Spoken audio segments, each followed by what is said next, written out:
Katy Perry is officially among the most successful and celebrated female entertainers on the planet.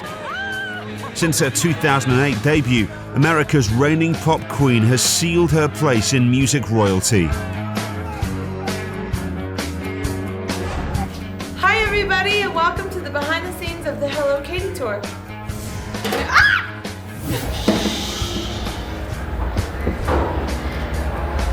I think we should go and just say hi. They might freak out a little bit. Should we do it? Yes, yes, yes.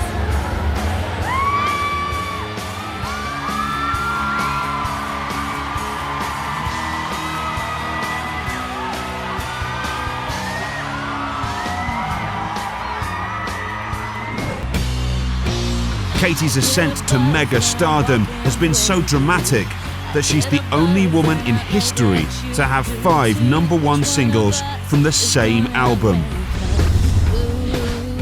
Few know the real story of Katy's bumpy ride to superstardom and how success very nearly passed her by.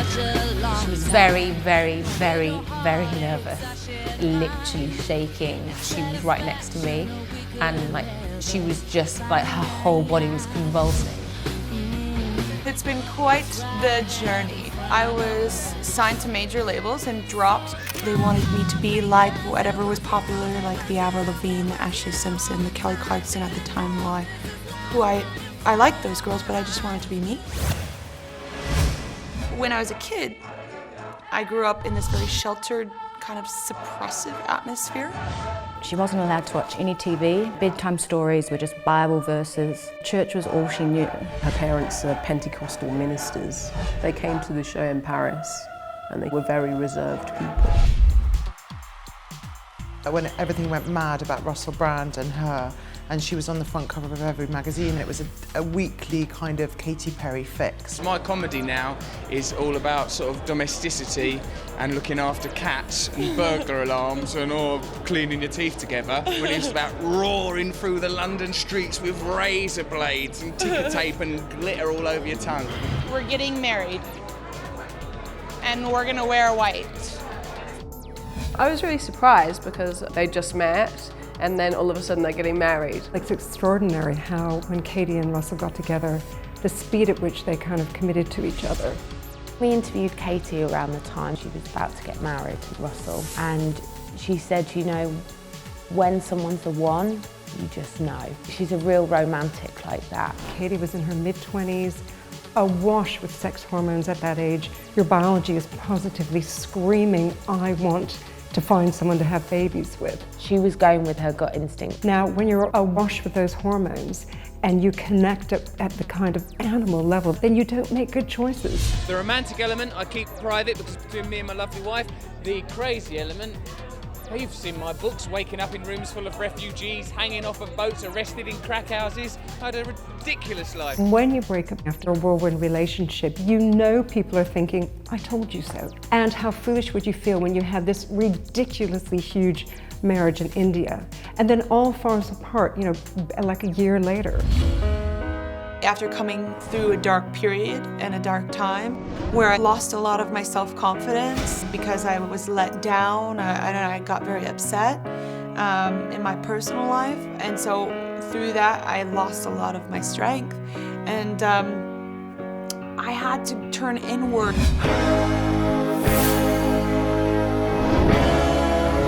You love who you love. You can't make yourself stop dreaming who you're dreaming of. I don't know, I still believe in love, most definitely. I'm just gonna let that take the lead. One thing's certain, the ups and downs of Katy Perry's spectacular life will always work their way into her music.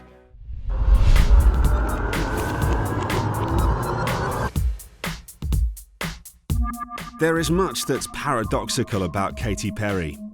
It's all part of her unique charm. Behind the kittens and cupcake cuteness, there lies a steely, unsentimental attitude towards the industry that sustains her. I'm gonna take you on a little tour. No pun intended. This is Fern. He makes things happen, runs things.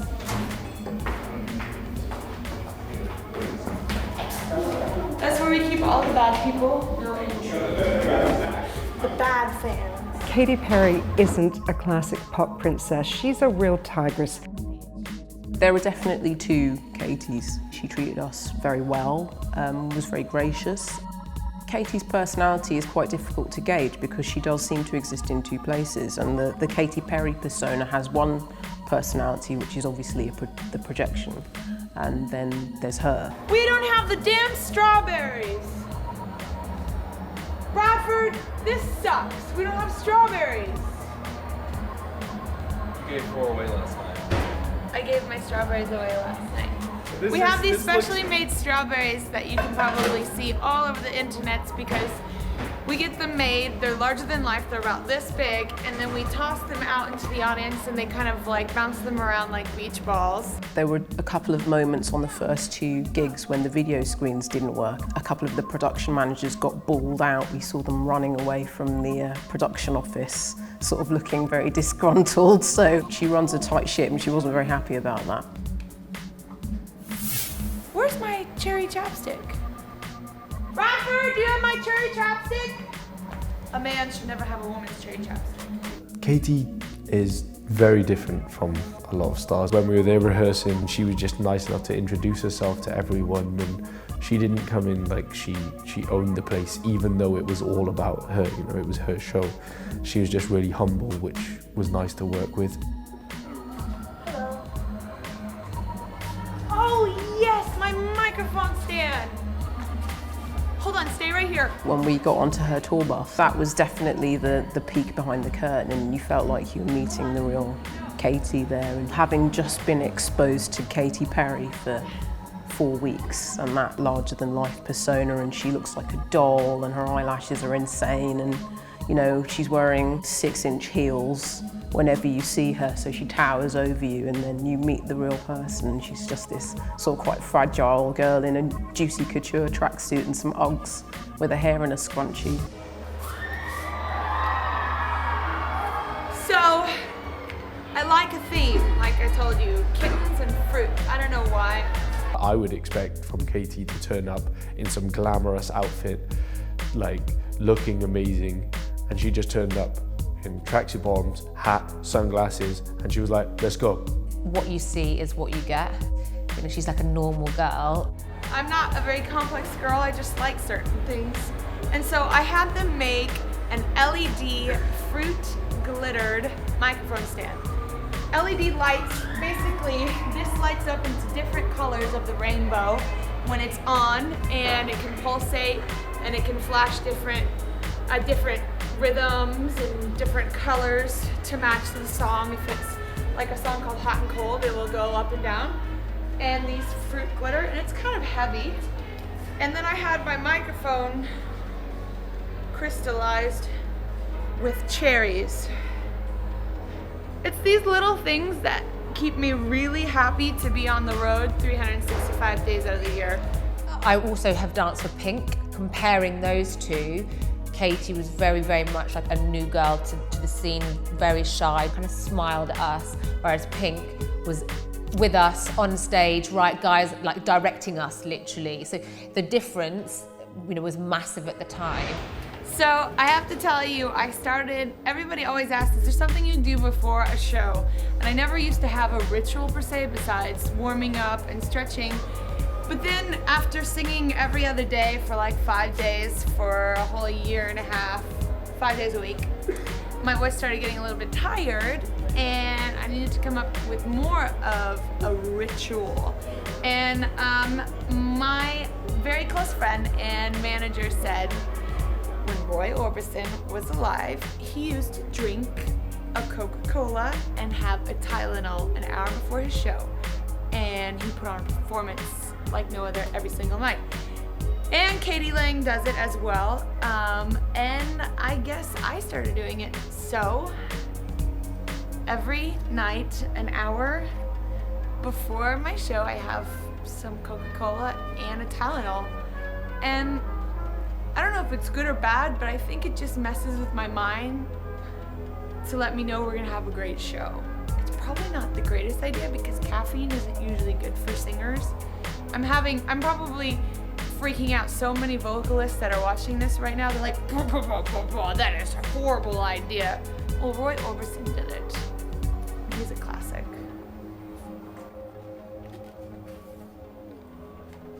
Come on! She seemed very young and quite vulnerable.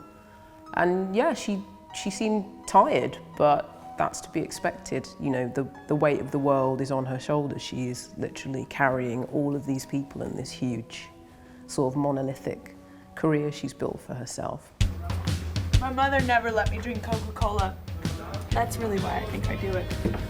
The amount of pressure, those thousands of people that are out there every night waiting to see her. The pressure on Katy would be absolutely enormous to keep going the way she does. You have to remember, someone who makes it to the top in the world that she has is incredibly focused. Trapped in an elevator. They are determined, they are goal-directed. Those are psychological traits that set them up to get there. As long as she has a good support group around her, she will manage the pressure around her. She was very much in her bubble and looked after. We're here. A lot of her friends from back home were part of the crew. She wants to keep them around her, which I thought was really charming and, you know, suggests she's a really good person. This is my band. Hello, random television camera. Don't talk to me. We have one only Japanese speaking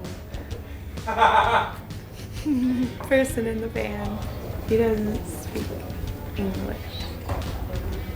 I don't understand a word you're saying. We only make fun of him. So she was there for everyone, and she was just working as a whole team. I hate to keep on using the word gracious, but it describes her behaviour. She's an amazing artist and a performer, but she's real, and that's why I think that people just absolutely love her. Should we tell the camera who is here tonight? Her publicist always says, oh, Katy's so funny, like she just doesn't take herself too seriously. Just, you can have a laugh with her. Okay, so There's my a rumor. Prince Harry. Prince Harry's here. Harry. Not William. I love a hot gin. No, I don't. Really. Just kidding. Just kidding. My sister is a ginger. I've had enough of that in my life already. She's really sort of charismatic and really fun and bubbly, just a barrel of laughs to go out with. I think she's fabulous. You know, she's a wonderful role model. She gets out there, she does her own thing. I'm very independent. I can take care of myself. And yeah, I want to cuddle sometimes. And yeah, I get hungry sometimes.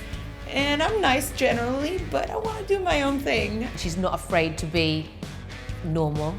That's definitely part of her personality and something that she's always trying to project, that she's approachable and, you know, down to earth. Come on, show us our... This is the prom king. This is the prom queen.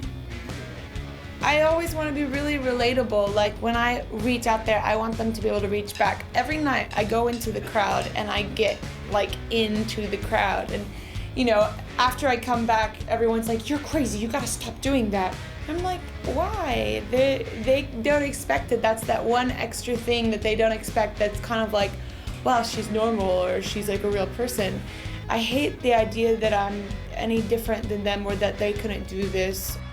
I hate when musicians think they're better than other people or they stop relating or connecting. I think it's all about the connection.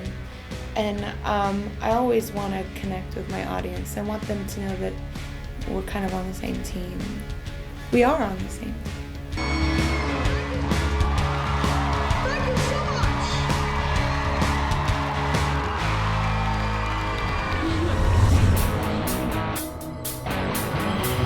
Since the inception of her career, Katy Perry has become a global brand.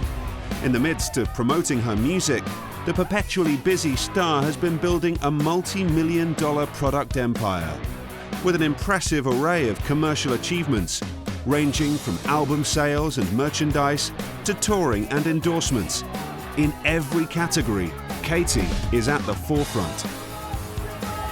I'm really happy to present her here in London, first, foremost, Next week in New York City, it'll be fantastic. It represents Katy. I think it does. It's very, very sexy. So I want to go and buy it. I just think she's amazing. Katy, the ultimate businesswoman, has endorsed lots and lots of products. She's a shrewd businesswoman. She has 3 fragrances. Killer Queen, Purr and Meow. She has like her Pop Chips endorsements and her GHD endorsement. She has had a range of nails, a range of nail varnish from API. She also has her own range of fake eyelashes. Her statement look is her false eyelashes. She's the face of the cosmetics brand CoverGirl. And she's also had a role in the console game Sims 3. This is a woman who is very astute and very clever. She was the first person to wear tiger print nails or put Smurfs on nails, and in fact, when she wore some yellow nail varnish to the MTV Awards, it sold out afterwards. It's important to kind of have a brand and create your own, excitement, but Katy does that, but the music is always first. Ooh. Oh. Hearts off my butt. We look smashing, don't we? Kind of, not really. I'm not a one-hit wonder. I'm not a 2-hit wonder. Hopefully not a 3-hit wonder. I'm just happy. I'm happy that it's happened and it's happened to go for so long.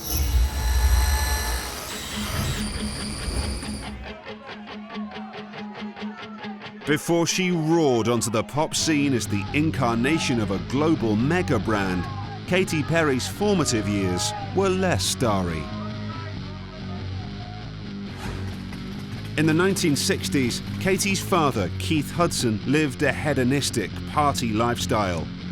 He was part of the Strawberry Fields Forever group, a hippie movement which dealt in LSD and campaigned for controversial drug advocate Timothy Leary to be elected as governor. Keith and Mary Hudson. They both actually had kind of wild child pasts, or typical hippie Keith was. He's known to have taken LSD in the past, and one day, I'm not sure if he'd been taking LSD or not that day, but he was in an apple orchard when he suddenly had these amazing visions of Bible verses in the sky, and he knew that his calling was to become a preacher. Katy's mother, Mary Perry, was an equally free spirit, a flamboyant wild child who travelled the world and dated legendary guitarist Jimi Hendrix. Mary, she was a bit of a wild child in her past as well. She used to hang out with Jimi Hendrix at one time. And then she'd gone off to Zimbabwe. She married a one-legged race car driver, but that didn't work out. She came back, she became a news reporter, and it was while covering a church event that she ran into Keith. She fell for him and she fell for God on the same day. The couple gave up life in the fast lane. They found God, and Katy's destiny as a preacher's child was set.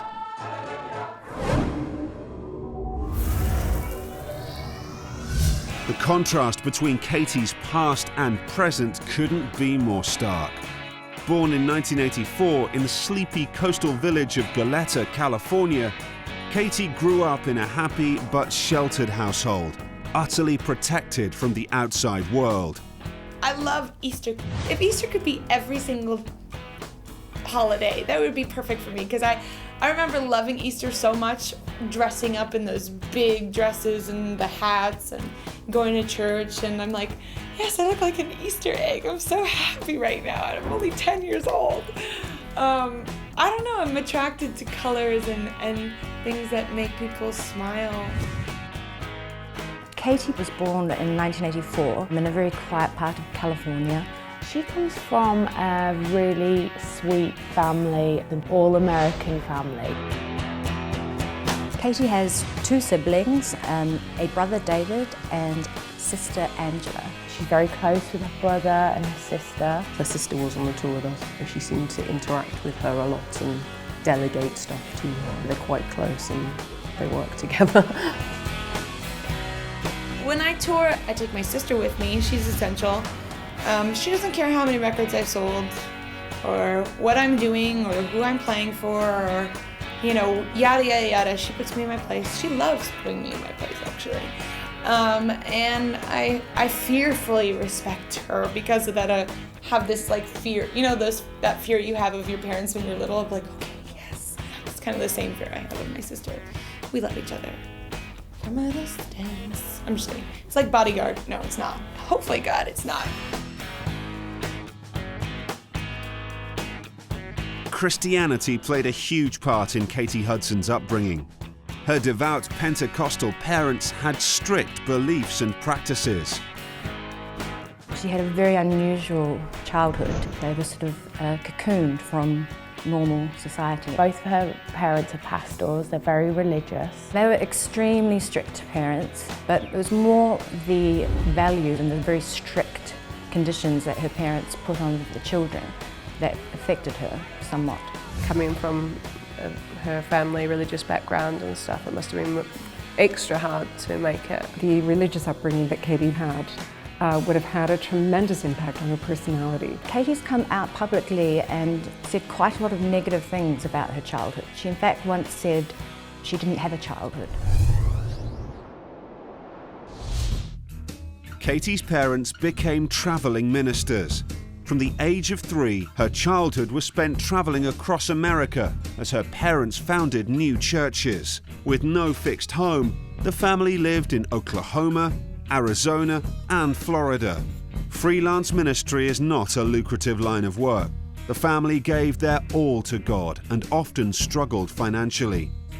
Between the ages of 3 and 11, she actually travelled a lot with the family because they were travelling from town to town preaching this fire and brimstone, you know, hell, Satan. It was all very real to her. You've got to remember that those sort of quite serious religions, like the Pentecostal religion that her parents are part of, lay down a very strict path. You know, you have to follow that path. Katy's not a natural follower. In the Hudson household, the devil was made out to be a real person.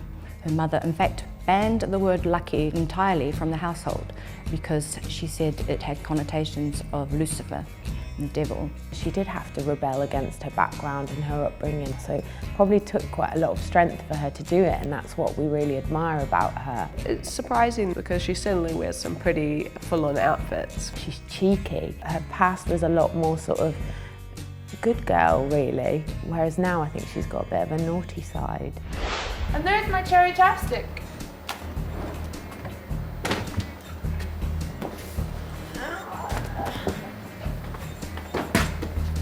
We have a couple of versions of this cherry chapstick, a larger one and then the little sister one.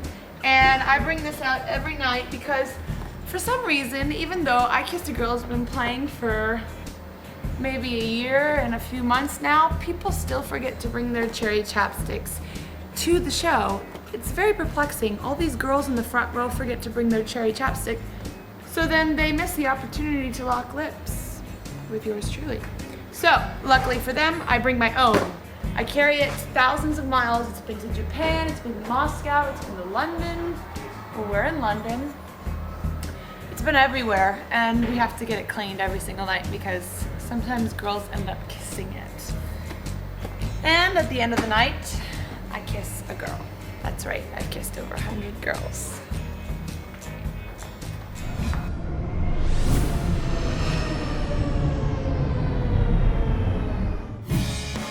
By the time Katy was 11, the Hudson family had settled in Santa Barbara, California, where she spent her teenage years. Despite Katy's strict upbringing, or perhaps because of it, her quirky style began to shine through before she reached her teens. I remember when I was in 6th grade, I've always been obsessed with clothes. As a little girl till now, the obsession has gotten a lot worse. But I remember seeing a fake vintage leopard coat in an antique store. And I really wanted it, and I think it was like $60, which was a lot of money. And, you know, I don't come from anything, and that was a big present. But I remember I opened it up on Christmas Day and I got it. And I wore it in California, which is not winter weather, you know, and it's this heavy, like, leopard jacket. And I remember after that break of Christmas break and then going back to school, Everybody wears their new outfits and they're so excited. Everything is like squeaky and glossy and everybody looks like a walking model, you know? And I wore my leopard coat and I got so made fun of. All the kids hated it. But I knew I was doing something really good because all the moms that were picking up the kids were like, sweetheart, where did you happen to get that coat? It's fabulous. And I was like, you just wait and see. You may only be 12, but your 30-year-old mom loves it, and she might know something. She reads Vogue. You read Teen People. Katy actually confessed to Cosmo about how she wasn't actually even allowed to read Cosmo when she was a teenage girl because it had too much sex in there, which is quite funny now because she's been on the cover so many times. She told us it was because her parents didn't approve of the sex content and didn't like the fact that there was a girl on the front cover with a bit of cleavage showing, and now she is indeed one of those girls with her cleavage out on Cosmo, and she loves it. She feels empowered by it. When I think about who I want to go on the cover, I always think about Katy. And it's crazy that as a teenager she wasn't allowed to read it, but it's come full circle now and she's very pleased with that transformation.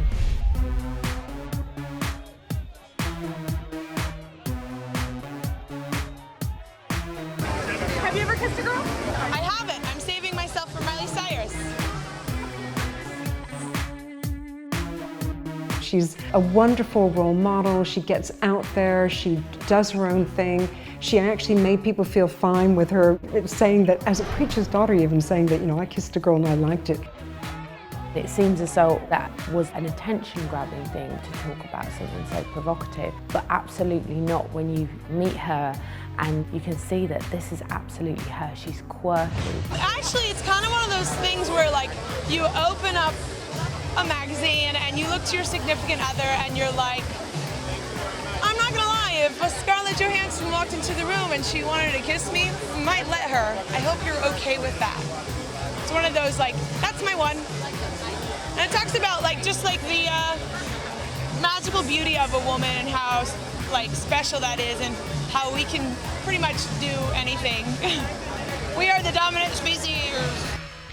Katy's parents weren't accepting, especially after she came out with songs like I Kissed a Girl, which the Hudsons actually publicly decried as shameful and disgusting. It was so daring for her to do that and to make other people feel good about experimenting.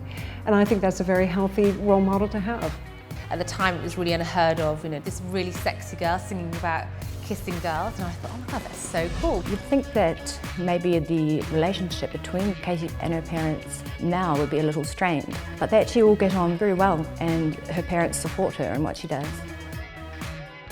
I think the I Kissed a Girls were never like, ooh, let's see how I can stir up a pot of scandalous, you know? It was actually just me telling my story, and that is how I see the world, you know, and that's kind of like the funny, messed up way I live my life, I guess, with a dark kind of undertone, sarcastic dark undertone. Humor is so important in my life. Laughing is just like, it feels so good, and it's a main ingredient for, you know, everything I do, because it can be really stressful, and there can be a lot of responsibilities, and sometimes you just gotta let it roll off your back and have a laugh about it, or turn it into that kind of thing, like, oh, what can you do, you know? If I start to edit myself and the things I'm saying, then I don't think the people that first bought my record will really know that it's coming from an honest place, you know? I'm not trying to edit myself for other people and write a record that other people want. I'm writing a record that I want. Katy Perry may have rebelled against her Christian past, but her upbringing is undoubtedly responsible in some part for her overwhelming appeal. Gospel music propelled Katy into the music world and still remains at her core.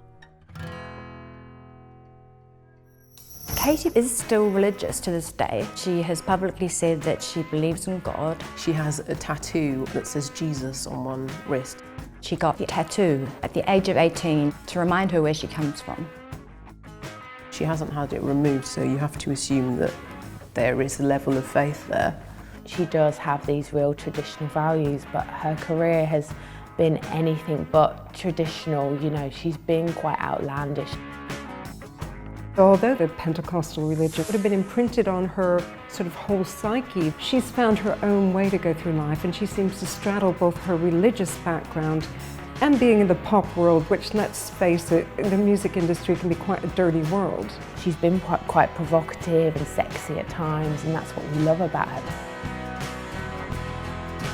She's just so real, and she's just like this normal girl that's happened to follow her passion, never give up. You can really see that in her career path. In one sense, her religious upbringing would have given her a kind of inner strength, but in another sense, she would have also felt quite naturally, well, I'm going to follow my own path, because she's a very strong personality.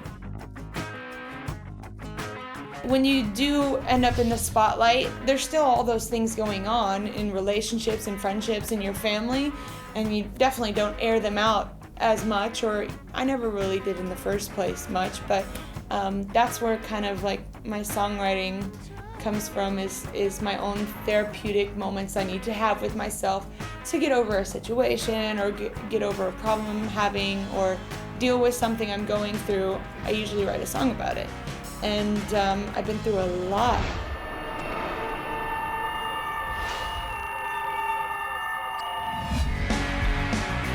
The natural music ability which would make Katy a star was apparent by the age of 13, when she began to play the guitar and write her own songs.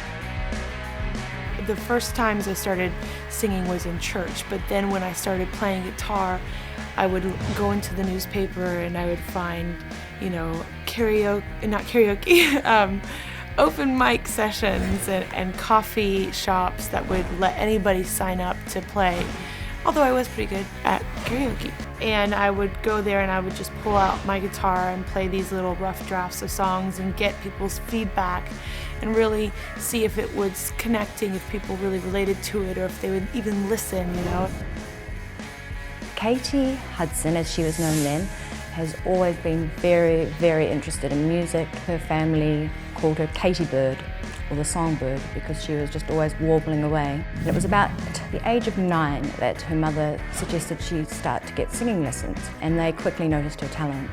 She was in a gospel choir and she is an accomplished guitarist. Katy asked for her first guitar age 13, which she received for her birthday, and she started writing songs pretty much straight away. A lot of them were about God and gospel songs, but she did privately, behind her parents' back, also start writing little tunes about boys and normal teenage stuff. It would be a sad day for me if I sang songs that I felt like any other pop artist could just put their vocals on or sing. I'm happy to be pop. I'm happy that the music is very mainstream, but I also need it to be storytelling. With a talent for translating personal pain into professional triumph, Katy unifies her audience, who relate to her autobiographical lyrics on a personal level. She's very good on stage. She's worth seeing because, like, it's always like, I don't like when you go to a show and like the artist doesn't really connect with the crowd, but she's always got a story to tell and she's always quite funny, even though at every show she says she's not a very good public speaker. Doesn't stop. Lyrics are so important to me. I mean, how many times do you turn on the radio, hear a song, and you're like, what are they saying? What is it that they're saying? I know they're talking about the club and the beat and the DJ and the dance, but does it mean anything at the end of the day? So, I don't know.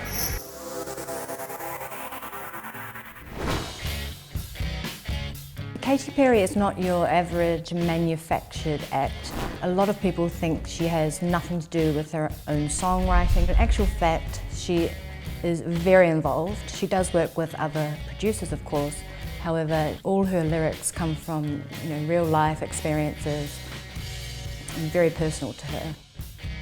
Max Martin is a very big songwriter from Sweden. he helps me with melodies, and then I'll slap all of my lyrics on top of it. And for some reason, a kid that's 4 years old can sing it, and to a person that's 85. My grandmother even. The queen of modern pop is no stranger to a suggestive song lyric, but raw emotions are the driving force behind the Perry phenomenon. In my personal life and in interviews and when I sit down to talk about things, sometimes I don't give as much detail as I used to, but I think I am saving it for the songs, and the songs I'm just gushing, you know. Katy won't always talk about her personal experiences in interviews, but she will talk about it through her music. She tells a story through her songs. It's not just a song for a song's sake. You listen to her album and you feel like you've gone through it all with her. At heart, she's a naturally creative person as a singer-songwriter. And we know in art therapy and music therapy how powerful they are as tools at a therapeutic level. She seems to really relate to people with her lyrics. She writes it herself, and the lyrics are written from personal experience. You can totally imagine it's about that breakup and what she's been through. And that's why I love her music so much. Lyrics we all could cry to sometimes, because we think about a boy or a breakup and we can put ourselves completely in her shoes. She was kind of doing her own therapy by being creative, pouring her heart into her lyrics. That is a powerful way of sort of moving yourself forward. During Katy's childhood, the Hudson family lived a sheltered life.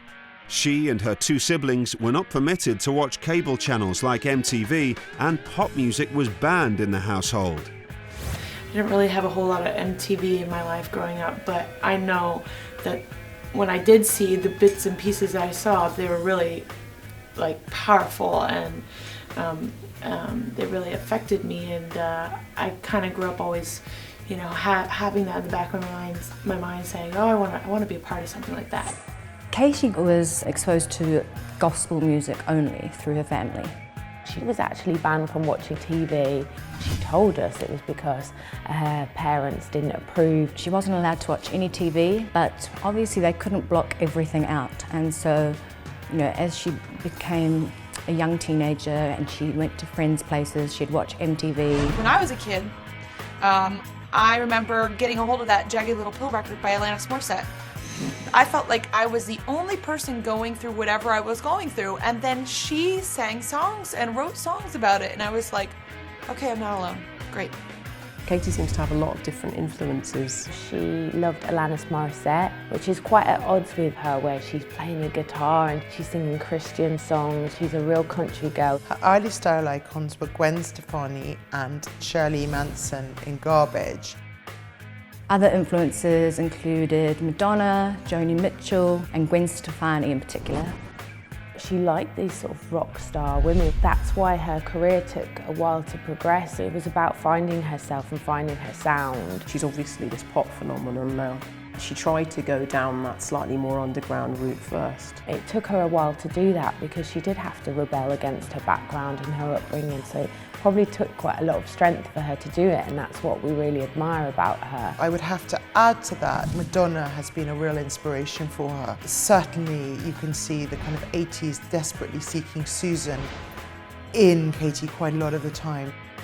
I want to be that what is she doing next artist. I really do, because all the people that I am inspired by are those type of artists. So like Freddie Mercury, Madonna, everybody's always like, what are they going to do next? Or what did he do next? Or you know what I'm saying? So I definitely want to push the envelope and just play music, good music. As a female pop, you know, person, I feel like sometimes you're missing those females in the pop music industry that actually bring it. The first time she heard Freddie Mercury's voice, it was just like time stood still for her. You wouldn't imagine her liking somebody as rock as Queen, but she really did. I had that moment when I was 15, and I had come from this sheltered upbringing and didn't know really the name of a Madonna song. You know, I didn't know really any of that type of stuff that everybody was just like duh to. And My best friend put on a soundtrack to our day as we were, raiding her closet. And I remember Killer Queen came on, and it was like I heard the song and we were, trying on these dresses on top of her bed in this full-length mirror, and the song came on and I just had to sit down on the edge of the bed and listen to these lyrics, and I was just like, oh my gosh, I never thought that anybody could write lyrics like these, especially a guy. Brian May from the band Queen is here. I'm gonna watch the show tonight, so I'm a little nervous actually. We're gonna try to get him. No, you're not. Yes, Steve's talking to him about playing. No, you're not. I'll throw up. I won't be able to perform. Oh, she just went to meet you. All right, Pink Flamingos. I saw that movie. Pink Flamingos. Everybody say John Waters on 3. 1, 2, 3. John Waters.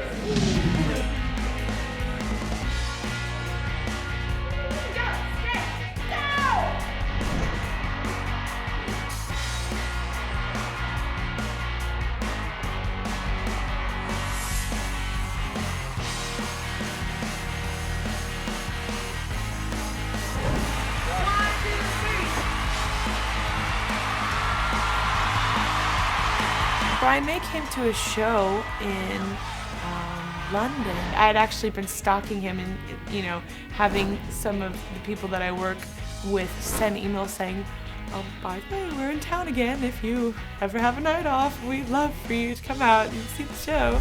I was really nervous when he actually decided he was going to show up, but he was lovely and supportive and cool and hung out with my bandmates, when he probably has a million other things to do.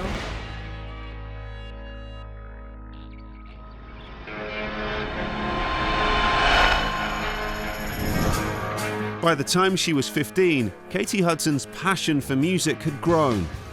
Chaperoned by her parents, she began taking trips to Nashville, Tennessee to pursue a career in the Christian music industry. Katy left school aged 15 when she went off to Nashville to make her first album. She was taking trips to Nashville and exploring the music scene when she was 15 years old. She was back and forth. She did end up finishing her high school diploma later on. She got signed by a label, then she released a Christian album. Katy's first album, Katy Hudson, was released in 2001. It was gospel music only. It wasn't successful. Her Christian gospel album only sold 200 copies. Unfortunately, the label went bust. It was just a case of finding herself, and I think that's why it was great that she didn't make it in those early years with those country albums, because that wasn't her, and this is her now, and it's really empowering that she can be that. Hi everyone! This is kind of awesome. Can you hear me all the way back there? Listen, so this is the thing that's going to happen. I have to act like a professional on this pink carpet for a second, and after I'm done acting like a professional, I'm going to come out and get wild with you, okay?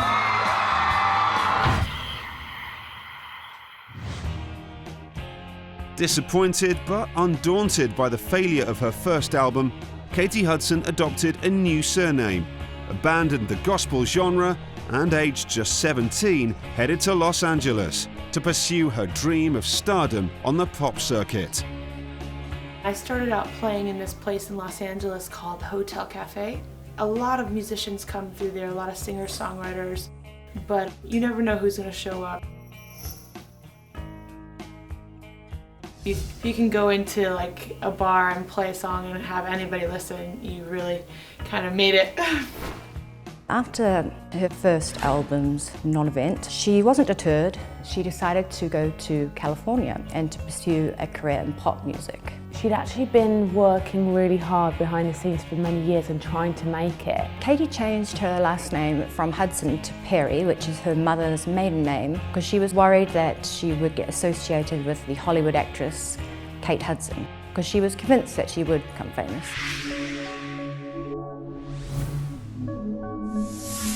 After her arrival in LA, Katy was introduced to one of America's foremost producers, Glenn Ballard, who was responsible for Alanis Morissette's chart-topping hit, Jagged Little Pill. Katy met with Glenn and he was straight away convinced that she would be a star. Things started going really well at first. She was writing heaps and heaps of songs and it looked like she would get an album out. However, things stalled quite quickly. The next few years would be incredibly frustrating for Katy. Unable to secure a record deal through Island Def Jam, Katy subsequently signed with Columbia Records, but they too let her go. Originally, her managers wanted her to front a band in a Joan Jett style, like a rock and roll band, and that didn't work out, and they tried different incarnations. She was trying lots of different tacks to get her music out there. Given that her management company also managed the B-52s, it's not that much of a leap to think that that's probably originally how they'd envisioned her, as something more underground. They kept saying you could be the next Avril Lavigne or Kelly Clarkson, and she didn't want to be, she just wanted to be the first Katy. By 2006, having been dropped by 3 record labels, Katy was broke and on the edge. The guys that really didn't understand my artistic vision were like, no, we're not going to put her record out. And I played my songs, I kept playing my songs, and what was responding were the people. They were there for me, and people were supporting these songs, and they were telling me that this was the right thing to do. She had a period in 2006 where she was quite down and she was struggling to get her first album out. She admits she went out drinking quite a bit at that stage. She's not had an easy journey. She's worked hard for her success. There's that definite sense of incredible determination. Katy is 1,000,000,000,000,000% dedicated to her craft. If you want to succeed in anything, you've got to just absolutely dedicate your life to it, and she has. Katy's undeniable talent and willful determination to succeed paid off in 2007 when she was signed by the Capitol Music Group. By November that year, a digital release of You're So Gay was unleashed. It's important for me to come out and support Katy Perry because I've been a big fan of hers for a long time, before Madonna. In case you don't know, Madonna gave her a shout out a few times saying that one of her songs, You're So Gay, was her favorite song of the moment. But I wrote about Katy first, and I think I introduced her to Madonna. For Madonna to know somebody's first and last name? What? Madonna, what are you thinking? I reached out for my inhaler, most definitely. When I heard that, I was like, I can't breathe, I can't breathe, I can't breathe. So most definitely amazing. She did You're So Gay. It was like a free release in 2007. You're So Gay. It was a free download on her MySpace page. It was received pretty well by her followers at the time. The debut single, You're So Gay, generated some media attention, but failed to chart. In 2008, Katy teamed up with power pop writing duo Max Martin and Dr. Luke, the collaborators behind the hits of Britney Spears, Pink, and Taylor Swift. The label suggested that Katy get in the studio with a couple of really happening producers, Dr. Luke and Max Martin. She walked into a rehearsal studio and said, you know, that's it, I'm going to be part of the problem. And they said, what do you mean? And she said, I just want to make sure that this happens, so I'm going to be a pop star. And that was like the moment she decided to become Katy Perry almost. They quickly come up with about 3 different songs, one of which was I Kissed a Girl. The California dreamer had achieved her goal. In true fairy tale fashion, she rebranded herself and exploded onto the mainstream with the 2008 release of the infectious single, I Kissed a Girl. I would like to thank Dr. Luke for ordering lunch for us, and for setting up the hookah, and for calling the tech when the computer crashes. And for making me rich! I love you! You're a pain in the ass! The single proved to be one of the most infectious power pop anthems of the decade and established Katy's metamorphosis into America's pop sweetheart and the world's best-selling star. It was, you know, something that I didn't think ever could really happen because, I mean, my record only came out like 5 months ago, I should still be sitting at home eating mac and cheese and watching the EMAs, but I hosted it. It was larger than life. It was only when she did something as controversial as singing about kissing a girl that she made it. It's got that sort of salacious vibe to it, but as her career has progressed, that song has made a lot more sense. It's like a massive, massive commercial success. Quite often we'll hear of musicians and singers many, many years before they make it big and there'll be a bit of a buzz, but literally didn't hear of her until that summer, and it was just Katy's summer. I Kissed a Girl was instantly a worldwide hit. It went to #1 and we heard it everywhere. It was like bang, overnight success. I'm gonna call my friends and say, please don't order without me, I'm starving. And by the way, I got nominated. Booyah. Katy's first mainstream album, One of the Boys, shot into the top 10 in America and produced a string of hits, including Hot and Cold and Waking Up in Vegas. Katy's stardom has been soaring ever since. When I wrote Waking Up in Vegas, it was just basically about getting into trouble. I don't know if you know anything about Vegas, but it's a place where you get into trouble. You probably don't write home about it necessarily. And usually you take your best friend or your boyfriend or, you know, that person you can have trouble with, and you really can't apologize afterwards, even if you look like crap the next day or you end up having to bail yourself out of some kind of situation. It's a fun kind of party anthemic song, just about having a great time, you know? By the end of 2008, One of the Boys had reached platinum success, and Katy's professional career continued to progress full steam ahead. Are you confident this evening? Are you confident about your chances?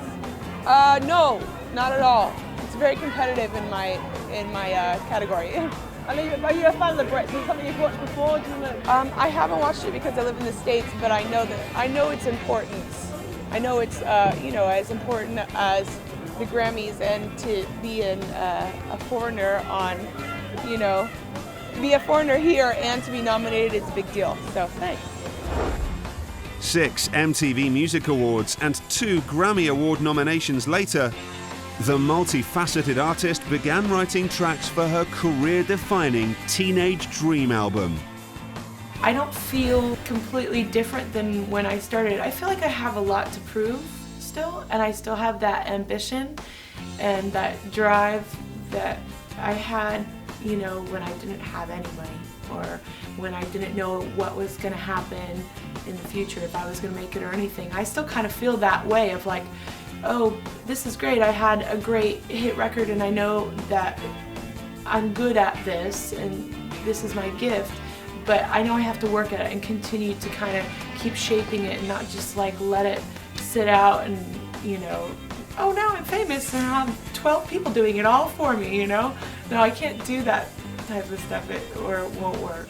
Like, all that stuff I've been going through and perspective I see life now and the relationships I have with people, all that's kind of bubbling to the top, and it's gonna spill over and it's definitely going to seep into all of my songs. I guess, I'm over my period. I know how to handle boys now. Actually, I don't even mess with boys anymore. I mess with men, Katy's highly publicized romances with celebrity bad boys have always ensured she dominates the headlines.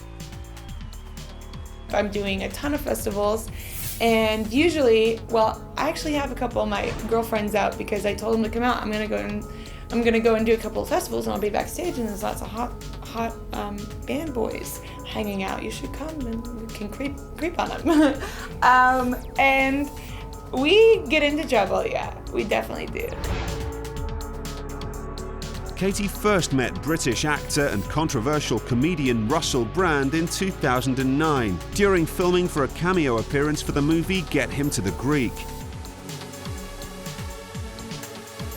Distinction and difference from each other, I think, is really, really important, and genuine affection, I think. Genuine affection, but difference, I think, creates good chemistry. Katy first encountered Russell Brand in the movie Get Him to the Greek. She was filmed in a cameo role where she actually had to kiss Russell, but it got cut, so it never appeared in the final movie.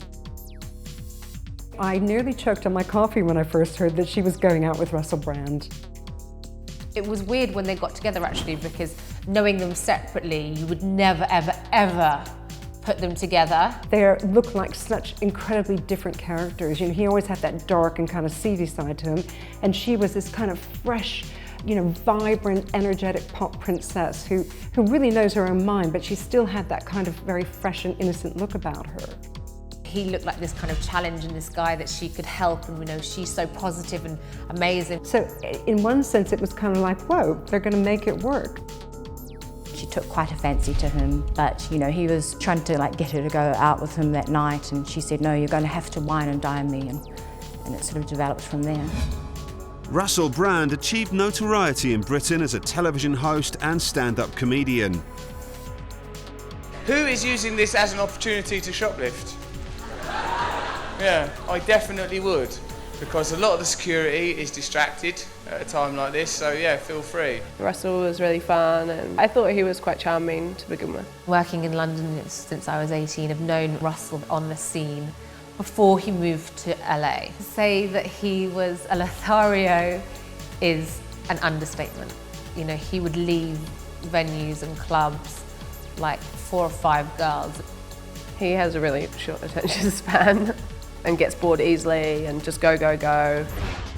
Katy's kissing scene was cut from Get Him to the Greek, but in September 2009, the on-screen passion bubbled over into real life when the couple's paths crossed again at the MTV Video Music Awards. I don't think she realised the impact that would have on me, because it was like seeing, you know, there's not a person in my life that I haven't at some point sulked about and not spoken to for at least a few days. But it's like reaching back into my childhood, taking the injured nincompoop of a boy I was, and sort of putting a laurel upon his brow. It was like a marvellous, and plus she looked amazing. They met at the MTV Awards and they had a play fight, and you know, I bet he would have been very funny and fun, and that would have been really nice and refreshing for her, because I'm suppose that most guys that she meet are kind of like a bit, I don't know, intimidated by her. She is a feisty woman. She's not going to choose a doormat. She would be utterly bored with a man who followed her around like a puppy. She's a challenge herself, so of course she's going to choose challenging men.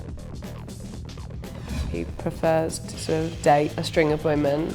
He has had problems of sex and passion addiction. Now, another aspect, of course, of that kind of womanizing is the sense of the thrill that they get. Russell has spoken about that very honestly. Like a love pirate, he kind of made his way through all these sort of women.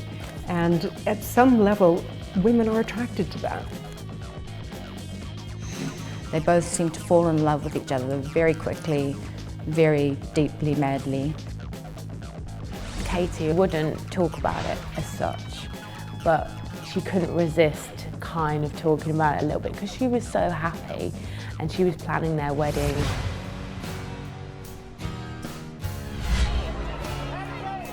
The couple became engaged on New Year's Eve 2009 while on holiday in Rajasthan, India.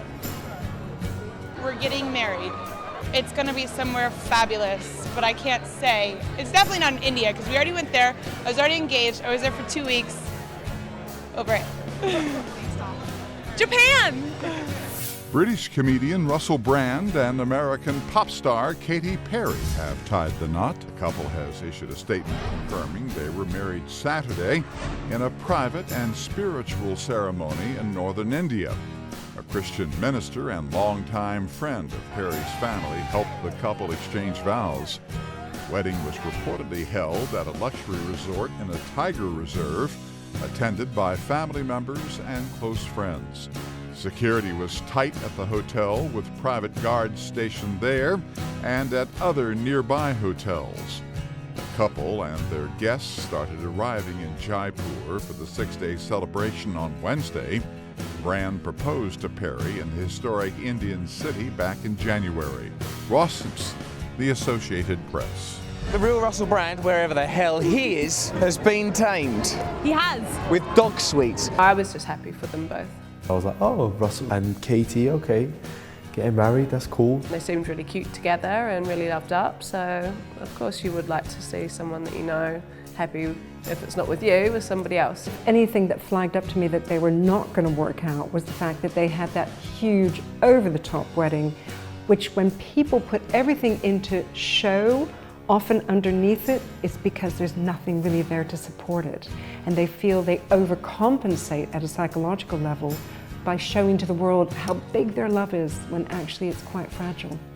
They hadn't known each other that long, but she was just feeling this romance and she felt totally in love with him and him her. And they went for it. And living each other's lives. Sorry. Every day is a laugh with this crazy ass one. Let's go eat! Bye-bye. In 2010, Katy returned with yet another hit machine. The album Teenage Dream took her career to record-breaking heights when she became the first female artist in history to produce 5 #1 hits from a single album. I am on the battlefield myself, but I'm just singing pop songs. But yeah, I'm away from my hubby every once in a while, and we use Skype and iChat, and that really helps. And so I just I hope that everybody can find a great Christmas and be blessed. In 2010, Teenage Dream was released, and that basically eclipsed everything that had come before it as far as Katy's recording career was concerned. Her second album, that was phenomenally successful in a record-breaking way. She is the only female artist to have got 5 #1 singles from an album ever. That was just an amazing accomplishment for Katy, especially at such a young age. The only other person to do that was Michael Jackson. So it was crazy successful and she's still flying. Previously, in the past 2 years, I've had a nomination for Best Female Pop Performance, and I was nominated for that award this year, it's 3rd time, plus 3 more. So I feel a lot of love coming my way. I feel like I made the right decisions with the record, and once again, like my gut feeling, my instincts have paid off for me. So. Riding high on the phenomenal success of Teenage Dream, in February 2011, Katy launched a second extravagant world tour, California Dreams. I think that's what I'm all about, is having fun and making people realize that music can still be very fun and entertaining. And I do like to, have my serious points, but generally life is really serious, and it's nice to kind of take a breather from that for an hour and a half when it comes to the show. In 2011, Katy embarked on her second major tour. This one was called California Dreams. It was 122 dates across 3 continents. It was absolutely huge in terms of the size of the arenas, which ranged from about 6,000 to 12,000. The scope of it was mind-blowing, really. It was just incredible. It took her a year to do. We'd never seen anything like it. She had 8 juggernauts with the stage in them, and then she had about 10 tour buses. She had 80 crew, which were her riggers, sparks. She had a boatload of dancers, choreographers. She had about 4 costumiers, a masseuse, a personal trainer. She had her 2 managers with her, her sister, her PA, and a full catering crew. When I tour, I take a few people with me, my band, all the production and things like that. A lot of times I usually ask for baby wipes backstage because they're great for makeup, they're great for when you don't have a shower, and they're great for other things. And I love having a humidifier in my room at all times.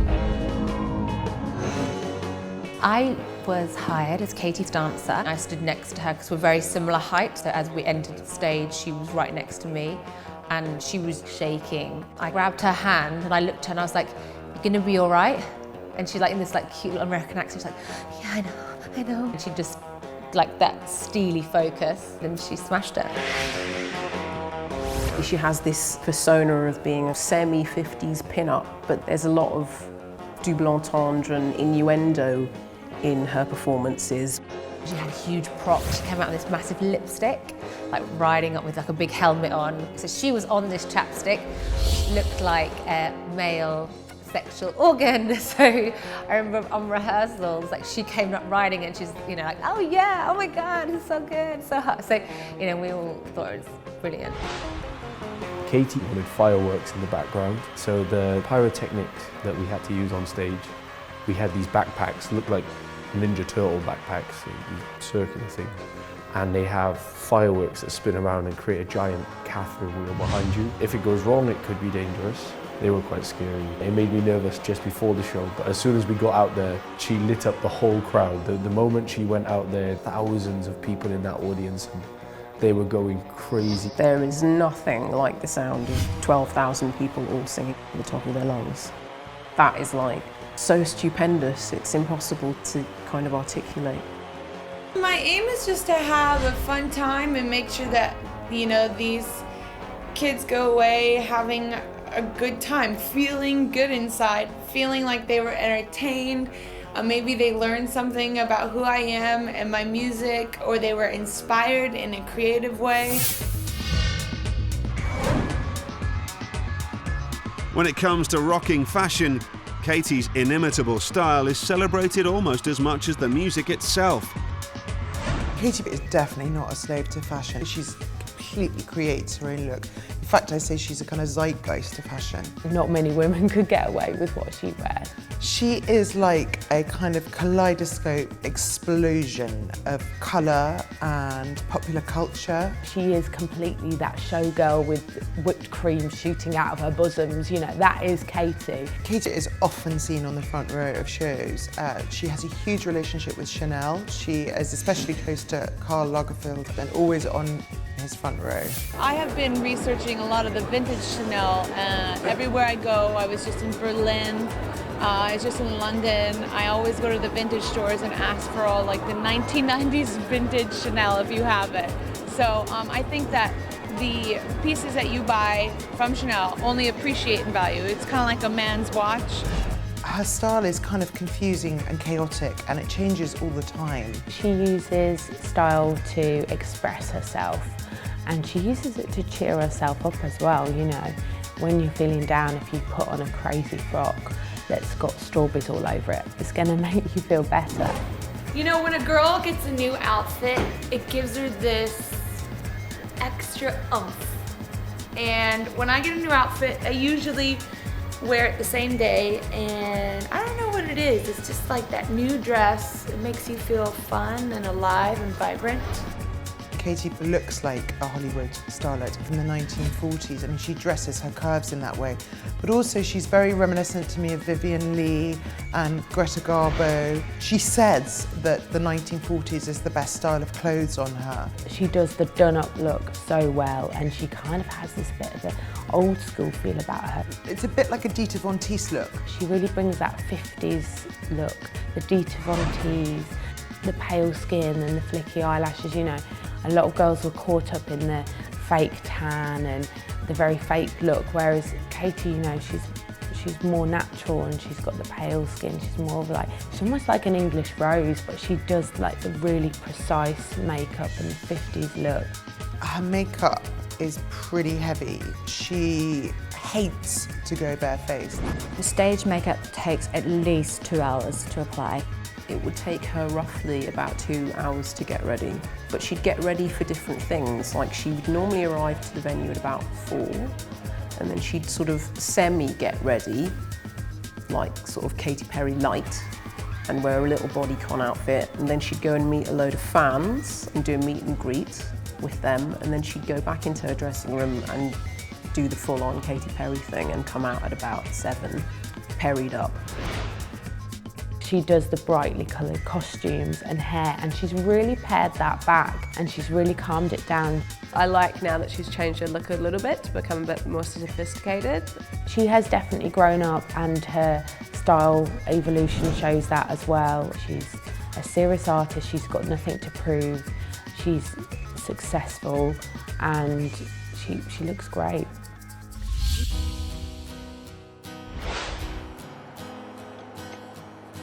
In December 2011, a mere 14 months after exchanging vows in India, Russell Brand filed for divorce, citing irreconcilable differences. The news broke on New Year's Day, and he really felt for her because he could tell she was totally in love with him and wanted to make it work. It all fell apart because they just simply came from such very different worlds. And then to add insult to injury, everyone discovered that she was dumped by text. I was shocked, but he can be quite a nasty person. And that's not really a manly thing to do now, is it? She found herself lying on the bathroom floor, considering whether to end it all. Very callous and just awful. Poor Katy. What that tells you at a psychological level is you think, I was only worth a text. And that is incredibly devastating. So it's no surprise that that breakup was so painful for Katy in particular. I needed to do a lot of self-reflection because I went through a difficult time in my life, and so I needed to go inside and do a lot of work and therapy and mending. I went through the transition, and I did a cleanse for like 3 months, a mind and body and soul type of cleanse, and it made my life so much better, gave me more perspective, and helped me live very consciously. In July 2012, Katy made the leap to the big screen when her biopic movie, Part of Me, was released. I think it was important for me to leave some of the more difficult things in the film so that it wasn't just a narcissistic fanfare film about how great I am. I think it was important to show that there are obstacles and problems in people's lives, and it's okay if you have them, you just have to overcome them. Following the collapse of her marriage, Katy was ready to start a new chapter. In October 2012, she found time to support Barack Obama's re-election campaign. The following month, Billboard announced that she would take home the Woman of the Year award. The star also set the rumor mills buzzing when she began dating fellow musician John Mayer. You know until someone lets you down. We live in this time right now where everybody's expectations are so astronomically high that everybody is settling, quote unquote. To be with anybody is to settle, because it really means settling for not being by yourself. When I first heard that Katy was dating John Mayer, I just thought, oh no, not another one. He's got a bad reputation for being a naughty boy. When you look at the psychology of relationships, the relationship post-divorce is most likely to fail. And that's because people are obviously harboring a lot of emotional baggage and they haven't quite dealt with it. So it's no surprise that with Katy and John, you got that sort of start, then stop, then start again relationship. I'm very monogamous, and so once I decide I'm gonna like someone, I like them for a long time. And usually I have not done dates. I do a lot of like communication, talking, phone or email. 2013 brought a new chapter of optimism to Katy's life. Adding a further title to her list of achievements, the singer-songwriter was appointed as UNICEF's Goodwill Ambassador. I'm very excited to take on this responsibility and this role, to be able to take all the attention that I have and all the spotlight and shine it on the children that need to be illuminated and highlighted and saved and helped. UNICEF in particular was special to me because I took a trip with them. Whatever I decide to do, whether it's be a part of an organization or a brand or anything I do, it's because I've had an experience with them. I saw all these children interacting with each other. There's so much love between them. There's so much compassion, and they don't have anything. They don't have any material possessions. They don't have any social status. It's an unconditional love. I want to wash my hands too. I was really inspired to write this song unconditionally, seeing these children just have the currency of love between them. After record-setting success and personal loss, in October 2013, the multifaceted star struck back with the release of her fourth album, Prism.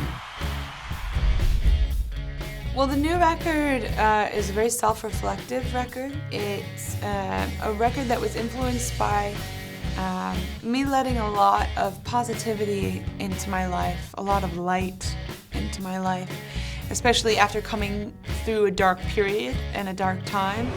And so, you know, I think the record covers a lot of hope, a lot of joy, a lot of strength.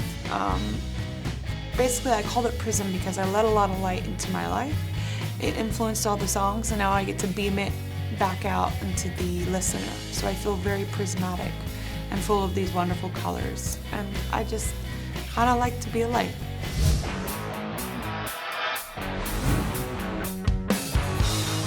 Katy Perry's rise to the top is a true story of inspiration. Whether touring the globe or launching an out-of-this-world fragrance, the reigning queen of pop continues to conquer. I'm gonna be a crazy fruit cat lady when I get older. No husband, just 20 cats in my moo-moo that's brightly covered in fruit. Katy Perry is one of the greatest female artists of the 21st century. And 10 years from now, her music will definitely be around. Katy will be around as long as she wants to be around, but whether she wants to or not, I'm not sure. I think she really would like the traditional marriage and kids at some point as well. She's forming a brand. So we're just going to see a new kind of horizon of Katy Perry. Gone will be the kind of dressing up as a snowman on stage or having flashing lights on a kind of swimming costume. It will be much more about a screen goddess and a siren. I think she will take herself into that phase. I like to start a small fashion line, but very small, I think, for now. And I would like to be a mom one day. That's a challenge, I'm sure. And I'd like to make an acoustic record. That would be a challenge. Katy's legacy will be the bubblegum pop star with a real heart. Her music will be her legacy for years to come. I'm not all great. There might be moments of greatness, but they are very hard worked.